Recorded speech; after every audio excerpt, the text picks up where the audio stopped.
Hey guys, welcome to குண்டு மாமி சமையல். டுடே நம்ம பார்க்க போகிற ரெசிபி என்னென்னு பார்த்தீங்கன்னா, விநாயகர் சதுர்த்தி ஸ்பெஷலான பிரசாதம் தான் நம்ம பார்க்க போகிறோம். ஸோ என்னென்ன பண்ணலான்னு நம்ம பார்த்துடலாம். அதுக்கு முன்னாடி நம்ம சேனலில் சப்ஸ்கிரைப் பண்ணாமல் பார்த்துட்டு இருந்தீங்கன்னா மறக்காமல் சப்ஸ்கிரைப் பண்ணி வச்சுக்கோங்க. நிறைய பேர் நம்ம வீடியோ பார்க்குறீங்க, ஆனால் சப்ஸ்கிரைப் பண்ண மாட்டேறீங்க. ஸோ மறக்காமல் சப்ஸ்கிரைப் பண்ணி வச்சுக்கோங்க. கஷ்டப்படி இந்த வீடியோலாம் உங்களுக்காக போடுறோம். ஸோ ஃபஸ்ட்டு வந்து பார்த்திங்கன்னா, நம்ம வந்து கொழுக்கட்டைக்கு பூர்ணம் ரெடி பண்ணிக்கலாம். ஸோ அதுக்கு நான் வந்து 1 கப் அளவில் தேங்காய் துருவல் எடுத்து வச்சுருக்கேன். இதை ஃபஸ்ட்டு நம்ம வந்து வறுத்துக்கலாம்.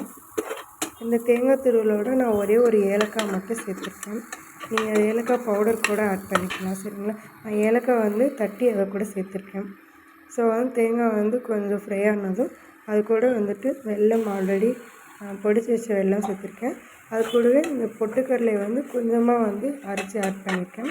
ஸோ பொட்டுக்கடலை வந்து நம்ம நைஸாக வந்து அரைக்கக்கூடாது, கொஞ்சம் கொரகொரப்பாக அடித்து எடுத்துக்கணும். அப்போ தான் வந்து பூர்ணம் டேஸ்ட்டாக இருக்கும். பார்த்திங்கன்னா அது நல்லா மெல்ட் ஆகி ஸோ பூர்ணம் வர வரைக்கும் நம்ம நல்லா ஃப்ரை பண்ணி எடுத்துக்கலாம். ஸோ பார்த்திங்கன்னா பூர்ணம் ரெடி ஆகிடுச்சு ஃபைனலி.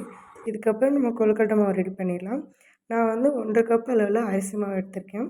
நீங்கள் கடையில் வாங்கின மாவு எதுனாலும் யூஸ் பண்ணிக்கலாம். இந்த அரிசி மாவு கூட கொஞ்சமாக வந்து உப்பு சேர்த்துருக்கேன். அது கூட 1 ஸ்பூன் நெய் ஆட் பண்ணியிருக்கேன். ஸோ அப்போ தான் வந்துட்டு கொழுக்கட்டை வந்து ரொம்ப சாஃப்டாக வந்து வரும். இதில் வந்து ஹாட் வாட்டர் சேர்த்துக்கோங்க, கம்பல்சரி ஹாட் வாட்டர் சேர்த்துக்கோங்க. பிகாஸ் அப்போ தான் வந்து கொழுக்கட்டை சாஃப்டாக வரும். நார்மல் வாட்டர் சேர்த்திங்கன்னா அவ்வளோவா அது இருக்காது. ஸோ அதனால் இப்போ நான் சுடு தண்ணி சேர்த்துட்டு இதை நல்லா பிசைஞ்சு விட்டுக்கலாம். ஸோ மாவு நல்லா நீங்கள் ஃபஸ்ட்டு சூடாக இருந்துச்சுன்னா 1 ஸ்பூன் வச்சு பிசைஞ்சு விடுங்க. அதுக்கப்புறம் கை வச்சு பிசைஞ்சிக்கோங்க. ஸோ இதை கொஞ்சம் கோதுமை மாவு மாதிரி நல்லா நம்ம பிசைஞ்சு விட்டுக்கலாம். பிசைஞ்சிட்டு ஒரு 1/4 மணி நேரம் இதை வந்து தனியாக மூடி வச்சு எடுத்துடலாம். இப்போ அதுக்கப்புறம் நம்ம கொழுக்கட்டை செய்ய ரெடி பண்ணிடலாம். நான் ஆல்ரெடி வீட்டில் இருந்தே இந்த இதாக எடுத்திருக்கேன். ஸோ உங்கள்கிட்ட என்ன இருக்கோ அதை எடுத்துக்கோங்க. ஸோ இதில் வந்து ஃபஸ்ட்டு கொஞ்சமாக மாவு எடுத்து அதை வந்து பால் சைஸில் உருட்டிக்கலாம். உருட்டிட்டு அதை கையில் வச்சு நல்லா தட்டி விட்டுக்கோங்க. ரொம்ப லேஸாகவும் இல்லை, ரொம்ப ஹார்டாகவும் இல்லாமல் ஒரு மீடியமாக தட்டி விட்டுருங்க. ஸோ இதை வந்து ஒரு சைடு வச்சிடலாம். அதுக்கப்புறம் அதே மாதிரி இன்னொரு கொஞ்சம் மாவு எடுத்து இன்னொரு உருண்டை உருட்டிக்கலாம். ஸோ அதே மாதிரி தட்டி நான் இந்த சைடு வச்சுக்கலாம். 2 சைடு 2 தட்டு வச்சு வச்சுக்கோங்க.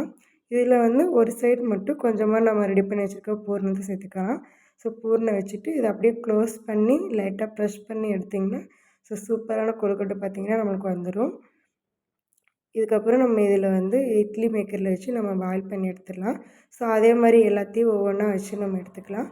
ஸோ இப்போ பார்த்திங்கன்னா ஃபைனல் நம்ம எல்லாத்தையும் ரெடி பண்ணிட்டோம். ஸோ இதில் வந்து இப்போ நல்லா தண்ணி நல்லா கொதிச்சதுக்கப்புறம் வைங்க, அப்போ தான் நல்லா வெந்து வரும். தண்ணி வந்து கொதிக்கிறதுக்கு முன்னாடி சில பேர் வந்து பார்த்திங்கன்னா வச்சுருவாங்க. ஸோ இப்போ வந்து நம்ம மூடி வச்சிடலாம். ஒரு 10 நிமிஷம் நம்ம அப்படியே விட்டுட்டோன்னா சூப்பராக வந்து வெந்து வந்துடும்.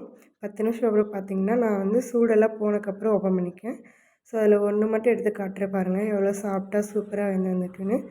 ஸோ ஃபஸ்ட்டு நம்ம கொழுக்கட்டை பூர்ண கொழுக்கட்டை ரெடி ஆகிடுச்சு. இதுக்கப்புறம் வந்து கொழுக்கட்டை பாயாசம் எப்படி செய்கிறது பார்க்கலாம். அதுக்கு வந்து ஒரு பேன் வச்சு நான் அதில் வந்து 1 கப் அளவு தண்ணி சேர்த்துருக்கேன். அதுலேயே கொஞ்சம் மாவு எடுத்து வச்சதில் நான் எனக்கு என்ன ஷேப் வேணுமோ அது மாதிரி நான் உருட்டி எடுத்துக்கிறேன். ஸோ இந்த 2 ஷேப்பில் தான் நான் உருட்டி எடுத்துருக்கேன். ஸோ எல்லாத்தையும் நம்ம உருட்டி எடுத்துக்கலாம். எவ்வளோ உருண்டை வருதோ அவ்வளோ உருட்டி எடுத்துக்கோங்க. ஸோ இப்போ இதுக்கப்புறம் நம்ம என்ன பண்ணுவோம்னா, அந்த ஆல்ரெடி வச்சுருந்த அந்த தண்ணி வந்து நல்லா கொதிக்கணும். கொதிச்சதுக்கப்புறம் இதில் ஒன்று ஒன்றா சேர்த்துக்கோங்க. ஒன்றுக்கு ஒன்று ஒட்டாமல் சேர்த்துக்கோங்க, அப்போ தான் வந்து நல்லா வெந்து வரும். ஸோ இதை சேர்த்துட்டு உடனே நம்ம வந்து கரண்டி வச்சு கிளற வேணாம். அது நல்லா வெந்ததுக்கப்புறம் ஆட்டோமேட்டிக்காக மேலே வரும். ஸோ அந்த ஸ்டேஜில் வந்து நம்ம கரண்டி வச்சு கொஞ்சம் கிளறி விட்டுக்கலாம். இது நல்லா வேகிற வரைக்கும் இந்த தண்ணி மட்டுமே போதும், அப்படியே விட்டுடலாம். ஸோ நல்லா வெந்து வந்ததுக்கப்புறம் பார்த்திங்கன்னா நம்ம இதில் வந்து பாலும் கூட சர்க்கரையும் சேர்த்துக்கலாம். நான் வந்து பார்த்திங்கன்னா 1 கப் அளவு கொஞ்சம் பால் சேர்த்து அதுக்கப்புறம் அது கூட கொஞ்சமாக 1 கப் அளவு வெல்லம் சேர்த்துக்கிறேன். நீங்கள் வந்து வெல்லம் உங்கள் வீட்டில் இருக்கவங்களுக்கு ஏற்ற மாதிரி ஏற்றுக்கோங்க. சில பேர் சுகர் கம்மியாக சாப்பிடுவாங்க, சில பேர் இனிப்பு அதிகமாக இருக்கணும்னு பார்ப்பாங்க, அதுக்கேற்ற மாதிரி சேர்த்துக்கோங்க. ஸோ இப்போ இது வந்து பால் நல்லா திக்காக கெட்டியாக வர வரைக்கும் கொஞ்சம் வெயிட் பண்ணுங்கள். ரொம்ப திக்காக விட்டுறாதீங்க, அது டேஸ்ட் வந்து நல்லா இருக்காது.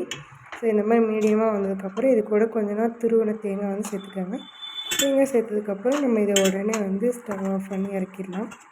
ஸோ கண்டிப்பாக இதை ட்ரை பண்ணி பாருங்கள், ஃப்ளேவர் சூப்பராக இருக்கும். நெக்ஸ்ட்டு நம்ம என்ன பண்ண போகிறோம்னா சுண்டல்லேருந்தே தாளித்து எடுத்துக்கலாம். அதுக்கு எப்பயும் மேலே ஒரு பேனில் எண்ணெய் ஊற்றிக்கோங்க, கடுகு உளுந்து போட்டு தாளிச்சிக்கோங்க. அது கூட கொஞ்சமாக கருவேப்பிலை சேர்த்துக்கோங்க. நான் வந்து காரத்துக்கு ஒரே ஒரு வரமிளகாய் சேர்த்துருக்கேன். அது கூட ஒரு சின்ன வெங்காயத்தை கட் பண்ணி சேர்த்துருக்கேன். ஸோ வெங்காயம் நல்லா வதங்கினது நான் ஆல்ரெடி ஊற வச்சு அதுக்கப்புறம் பாயில் பண்ணி வச்சுருக்கேன் சுண்டல். ஸோ அதை வந்து இதில் சேர்த்துக்கிறேன் நான். இப்போ இது நல்லா நம்ம தாளித்து விட்டதுக்கப்புறம் லாஸ்ட்டாக இதை வந்து இறக்கிறதுக்கு முன்னாடி துருவின தேங்காய் கொஞ்சமாக சேர்த்து இறக்கிக்கலாம். ஸோ பார்த்திங்கன்னா ஃபைனலி எல்லாமே ரெடி ஆகிடுச்சு. ஸோ கொஞ்சம் தேங்காய் சேர்த்து இதை நம்ம வதக்கி எடுத்துக்கலாம். இவ்வளோதாங்க நம்ம இன்றைக்கி பண்ண போகிற பிரசாதம். ஸோ கண்டிப்பாக மறக்காமல் நீங்களும் ட்ரை பண்ணி பாருங்கள். ட்ரை பண்ணி பார்த்துட்டு டேஸ்ட் எப்படி இருக்குன்னு மறக்காமல் கமெண்டில் சொல்லுங்கள். ஸோ தேங்க்ஸ் ஃபார் வாட்சிங்.